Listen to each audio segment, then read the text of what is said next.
हुआ है तब ना आगे का नेता सीखेंगे। कल कोई और नेता से ऐसा चूक होगा तो उनको भी इस्तीफा देना पड़ेगा। अभी बताइए कि अगर सब नेता अगर मालिक बन जाए तो फिर कैसे चलेगा। जनता मालिक है, इसलिए जनता के पास वोट गिराने का अधिकार दिया। नेता को 5 साल में वो आपका अग्नि परीक्षा लेना रहता है, तो इसलिए आने वाला समय में जनता को जागरूक होना, बिहार में महागठबंधन की सरकार बनना है। अब आप जब बताइए कि बिहार में नीतीश कुमार अस्वस्थ है, बिहार का सरकार जो है ब्यूरोक्रेट चला रहे हैं। आज एक गांव में चले जाइए, किसी पंचायत में चले जाइए, किसी प्रखंड में चले जाइए, ये काम जो है बगैर पैसे का नहीं हो रहा। एक जमीन का अगर मोटेशन करना है तो सीओ साहब 25-50 हजार रुपया मांगते हैं, क्योंकि उनको पटना में 50 लाख रुपया देकर ट्रांसफर पोस्टिंग कराना पड़ता है। तो इसके लिए बिहार में करप्शन बढ़ रहा है। हम लोग हारे हैं, जिसके लेके इस बार हमारे पार्टी जो है बूथ स्तर पे कमेटी बना रहे हैं और इस बार स्वयं अपनी पार्टी अपने झंडा के तहत हम लोग मैक्सिमम सीट चंपारण की धरती पर लड़ेंगे, क्योंकि चंपारण में मैक्सिमम सीट महागठबंधन हारे हैं और हारा हुआ सीट मैक्सिमम हम लोगों को मिलना है और इस बार ज़्यादा से ज़्यादा सीट मिलेगा। और इस चंपारण में वीआईपी पार्टी का एक अपना ताकत है। 2020 में हमें पता है कि हम लोगों ने एनडीए में था, जिसके कारण यहाँ पे मैक्सिमम सीट चंपारण में जीता गया था और इस बार हम लोग महागठबंधन का हिस्सेदार हैं और मजबूती से इस बार उल्टा होने वाला है। मैक्सिमम सीट 21 सीट में से मैक्सिमम 17-18 सीट हम लोग चंपारण से जीतेंगे और अपनी सरकार बनाएंगे। सर, आज आपके निशाने पर चिराग पासवान है, क्या बात है? देखिए, चिराग पास रहा है तो सिर्फ महज 18% आरक्षण मिल रहा है। हमारी मांग है कि 37% है तो 37% मिलना चाहिए। तो ये पॉलिसी के तहत हम लोग लड़ाई लड़ रहे हैं और आप ये कह रहे हैं कि इसका जाहिर नहीं करें। अरे भाई, बिल्ली से कभी उम्मीद कर सकते हैं कि दूध का रखवाली कर सकता है? आज भाजपा से, आरएसएस से कभी हम उम्मीद कर सकते हैं कि आज गरीब पिछड़ा दलित जो है वो हजारों साल से इनको गुलाम बना के रखा गया था और आज मैं उनसे उम्मीद नहीं कर सकता हूं कि वो हमारे हक अधिकार देंगे। आज बिहार में नीतीश जी, लालू जी की सरकार ने 18% से बढ़ा के 25% आरक्षण किया गया। वही भाजपा के लोगों ने कोर्ट में जाके स्टे ले लिया और आरक्षण 25% रोक के आज 18% हो रहा है। तो हमारी लड़ाई है कि जितनी पनोरमा ग्रुप जो सोचता है वो करता है, आपके अपने सपनों का आशियाना। में कार्यक्रम है, इस कार्यक्रम के अध्यक्ष और वीआईपी पार्टी के अध्यक्ष भाई अशोक सनी जी और मंच को संचालन कर रहे हैं जिला युवा अध्यक्ष मोतिहारी भाई अजय कुमार चौधरी जी और इस मंच पर उपस्थित श्री महेश्वर सिंह जी, माननीय एमएलसी, इस कार्यक्रम में उपस्थित वीआईपी पार्टी के युवा नेता राष्ट्रीय सचिव श्री वरुण विजय जी, इस कार्यक्रम में उपस्थित शिवान साहब, हमारे श्री नीतीश द्विवेदी जी, वीआईपी पार्टी के प्रभारी, जोन प्रभारी चंदन साहनी जी, इस कार्यक्रम में उपस्थित हमारे आईजी, पूर्व आईजी मोहम्मद नूर होदा साहब, इस कार्यक्रम में उपस्थित एनवीएस के प्रदेश अध्यक्ष बहन निर्मला साहनी जी, इस कार्यक्रम में उपस्थित मुजफ्फरपुर जाए नीला देवी जी, वीआईपी पार्टी के प्रदेश उपाध्यक्ष आशीष आलोक पटेल जी, कृष्णा चौधरी जी नौतन के प्रमुख हैं। इस कार्यक्रम में मोहम्मद तबरेज आलम साहब, ब्यास महतो जी, हामिद अली जी, लाल बाबू सहनी जी, वीआईपी पार्टी के प्रभारी प्रभुनाथ जी, विजय चौधरी जी जो बेतिया जिला अध्यक्ष हैं, लाल बाबू चौधरी जी प्रभारी बेतिया के, मनोज सहनी जी जिला अध्यक्ष रक्सौल से यहाँ पर उपस्थित है, कामेश्वर सहनी जी जिला प्रभारी रक्सौल से उपस्थित है, संतोष महतो जी जिला अध्यक्ष ढाका से यहाँ उपस्थित है, सुरेंद्र सहनी जी जिला प्रभारी ढाका, इफ्तार अहमद जी, अशोक कुमार यादव जी अधिवक्ता जो रांची से यहाँ पे आए हैं और वीआईपी पार्टी के लिए बहुत ही मजबूती से काम कर रहे हैं, रमेश साहनी जी जिला अध्यक्ष गोपालगंज, विनोद साहनी जी जिला प्रभारी गोपालगंज, परशुराम साहनी जी जिला प्रभारी सिवान, बहादुर चौधरी जी जिला प्रभारी बगहा, मोतीलाल साहनी जी एनवीएस के मोतिहारी जिला अध्यक्ष, विनोद बेदर्जी जी वीआईपी पार्टी के युवा नेता और जिला परिषद सदस्य भी हैं। इस कार्यक्रम में उपस्थित मनोज साहनी जी जो जिला परिषद पार्टी के प्रधान महासचिव, जवाहर चौधरी जी, छविलाल साहनी जी, अमित दुबे जी, राजेश साहनी जी, चंदन साहनी जी, वीआईपी पार्टी के नेता ओम प्रकाश साहनी जी, संतोष साहनी जी, शोभा साहनी जी, मेघलाल साहनी जी और तमाम बीजेपी पार्टी के बड़े संख्या में यहाँ उपस्थित हमारे सम्मानित गार्जियन, माता बहन, नौजवान साथी, मंच पर उपस्थित सभी नेतागण, मीडियागण, सभी को अपन लाभ की ओर से नमस्कार, प्रणाम साथियों। पहले तो मैं जिला अध्यक्ष सभी चारों जिला और पार्टी 7 जिला के सभी जिला अध्यक्ष प्रभारी को मैं धन्यवाद देता हूं। विशेष मैं मोतिहारी जिला के टीम को मैं धन्यवाद देता हूं कि शानदार आपने कार्यक्रम किया। जितना हॉल के अंदर कार्यक्रम लोग हैं उतना ही बाहर भी लोग खड़े हैं और निश्चित तौर पे ये आपका और वीआईपी पार्टी का सभी का ताकत है कि इतने अच्छे तरीके से कार्यक्रम आप किए हैं। और विशेष तौर पे हमारे नूरुल और होदा साहब को भी धन्यवाद देता हूं कि उन्होंने 6 साल का नौकरी छोड़कर और वीआईपी पार्टी पे भरोसा जताकर आज हमारे हाथ को मजबूत करने के लिए यहाँ पे आए। इसको विशेष तौर पे धन्यवाद देता हूँ। और एक अनोखा, आज जब मैं सभागार में आ रहा था तो एक अनोखा आप लोगों ने स्वागत किया था क्रेन से, महामाला जो आपने गेट पे जो हमें समर्पित किया है, इसके लिए भी धन्यवाद देता हूँ। और इतने बड़ी संख्या में 5000 से अधिक लोगों के लिए आपने मछली चावल का जो भोज किया है उसके लिए भी आप सभी को धन्यवाद देता हूं, क्योंकि इतना बड़ा भोज इतने बड़े लोगों के लिए ये बिहार में कोई नेता नहीं करते हैं। आप पटना में जाइएगा तो वहां पे हलवा पूरी तरकारी खिला के आपको नेता लोग भेज देंगे, लेकिन ये वीआईपी पार्टी का ही ताकत है कि मछली चावल का भोज आप लोगों को करा रहे हैं। इसके लिए जिला कमेटी के सभी नेतागण को भी बहुत बहुत धन्यवाद देता हूं। साथियों, और बड़े संख्या में यहाँ पे माता बहन नौजवान साथी आए हैं। बस आप लोगों से और एक आग्रह करूंगा कि अगर इस समाज में, इस संसार में अगर सर उठाने लायक अगर बनना है तो 2 काम करना है। एक काम, एक रोटी कम खाइए लेकिन अपने बच्चे को पढ़ा लिखा के काबिल बनाइए। जब तक आपका बच्चा पढ़ेगा लिखेगा नहीं तब तक इस समाज में सर उठा के नहीं जिएंगे।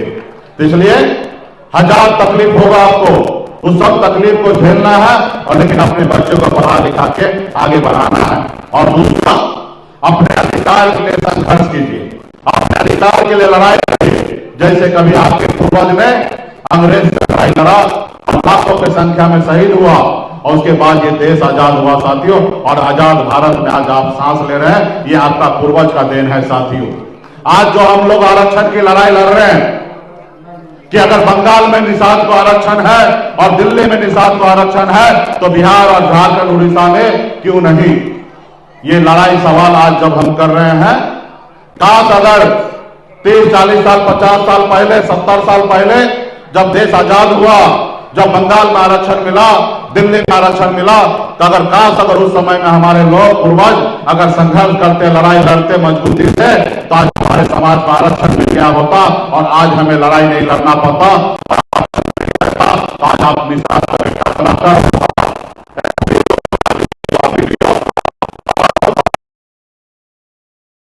किसी कारण लड़ाई नहीं लड़ा गया, जिसके कारण आज आपका बच्चा, आपका बेटा सिर्फ मछली मारने के लिए मजबूर है साथियों, सिर्फ मछली मारने के लिए मजबूर है, मजदूरी करने के लिए मजबूर है, अपने घर परिवार को छोड़कर दूसरे राज्य में जाने के लिए मजबूर है। तो साथियों, इसको खत्म करना पड़ेगा, इसको रोकना पड़ेगा। ये रुकेगा कैसे? जब आप अपने बच्चे को पढ़ा लिखा के काबिल बनाइएगा और जब वो काबिल होंगे तो अपने अधिकार के लिए संघर्ष करेंगे, लड़ाई करेंगे। जैसे हमारे माता पिता ने हमको पढ़ाया लिखाया, जब पढ़ाया लिखाया 18 साल की उम्र में, जिस उम्र में बच्चा घर में रहता, अपने माँ बाप के साथ रहता है, अपने परिवार के साथ रहता है, उस उम्र में गांव से निकलकर चंपारण के धरती पर मोतिहारी में वीआईपी पार्टी के जोन मीटिंग रखा गया था, जिसमें सभी कार्यकर्ता को बुलाया गया था, चाहे वो पंचायत कमेटी हो या प्रखंड कमेटी हो, जिला कमेटी हो। और आप लोगों ने देखा कि कितना बड़ा शानदार कार्यक्रम मोतिहारी में हुआ है। जितना हॉल में कार्यकर्ता था उतना ही कार्यकर्ता बाहर है और मजबूती से सभी पार्टी के सभी नेता लोगों ने कार्यक्रम को सफल बनाया है। और आप जान रहे हैं कि चुनावी महीना है, कुछ ही महीना में चुनाव होना है और वीआईपी पार्टी महागठबंधन का मजबूत हिस्सेदार है, साथी है। और इस बार हमारा मानना है कि पूरे बिहार में हमारी सरकार बनेगी। तेजस्वी जी के नेतृत्व में बिहार में सरकार बनना है, वीआईपी पार्टी के नेतृत्व में सरकार बनना है। और इसके लिए हम लोग तमाम पूरे बिहार में, हर जिला में, हर प्रखंड में, हर जगह जाके अपने आप को तैयारी कर रहे हैं। पिछली बार भी आपने देखा कि मोतिहारी लोकसभा सीट पर वीआईपी पार्टी लड़ा और महज सिर्फ 80,000 वोट से हम लोग हारे, जहाँ पे 4 लाख 5 लाख वोट से पिछली बार महागठबंधन हारा था, यहाँ पे सिर्फ 80,000 में हारे। लेकिन कुछ कमी के कारण हम लोग हारे हैं, जिसके लेके इस बार हमारा पार्टी जो है बूथ स्तर पे कमेटी बना रहे हैं और इस बार स्वयं अपनी पार्टी अपने झंडा के तहत हम लोग मैक्सिमम सीट चंपारण की धरती पर लड़ेंगे, क्योंकि चंपारण में मैक्सिमम सीट महागठबंधन हारे हैं और हारा हुआ सीट मैक्सिमम हम लोगों को मिलना है और इस बार ज़्यादा से ज़्यादा सीट मिलेगा। और इस चंपारण में वीआईपी पार्टी का एक अपना ताकत है। 2020 में हमें पता है कि हम लोगों ने एनडीए में था, जिसके कारण यहाँ पे मैक्सिमम सीट चंपारण में जीता गया था और इस बार हम लोग महागठबंधन का हिस्सेदार हैं और मजबूती से इस बार उल्टा होने वाला है। मैक्सिमम सीट 21 सीट में से मैक्सिमम 17-18 सीट हम लोग चंपारण से जीतेंगे और अपनी सरकार बनाएंगे। सर, आज आपके निशाने पर चिराग पासवान है, क्या बात है? कितने सीटों पे? देखिए, चिराग पासवान जी का मैंने एक इंटरव्यू देखा जिसमें उन्होंने कहा, मोदी जी से आग्रह किए हैं कि जाति आधारित गणना तो हो लेकिन इसका आंकड़ा जो है सार्वजनिक न करे। तो मैं वही चिराग जी को मैं कहना चाहता हूं कि आपके स्वर्गीय पिताजी ने खून पसीना बहाकर बहुत सालों तक लड़ाई लड़ा। आज वो सपना को साकार करने का समय आया है और आप मोदी जी का एक बार तो हनुमान बने, तो आपका हाल क्या हुआ? आपका घर परिवार सब तोड़वा दिया, आपकी पार्टी तोड़ लिया और आपके बाहर कर दिया, आपके पिताजी को प्रतिमा बाहर कर दिया। फिर से मोदी जी के गोद में इतना मत चले जाइए कि आपका समाज आपको छोड़ दे। आपके पिताजी का संघर्ष का देन है कि आज जाति आधारित गणना हो रहा है और आप कह रहे हैं कि जाति आधारित गणना हो लेकिन सरकार का आंकड़ा सरकार के पास हो। अब बताइए कि एक आदमी को ऑपरेशन हो और ऑपरेशन होने के बाद डॉक्टर साहब बोले कि ये पट्टी जिंदगी में कभी मत खोलिए, आप कभी मत देखिए, तो इससे अच्छा तो इलाज नहीं होना चाहिए।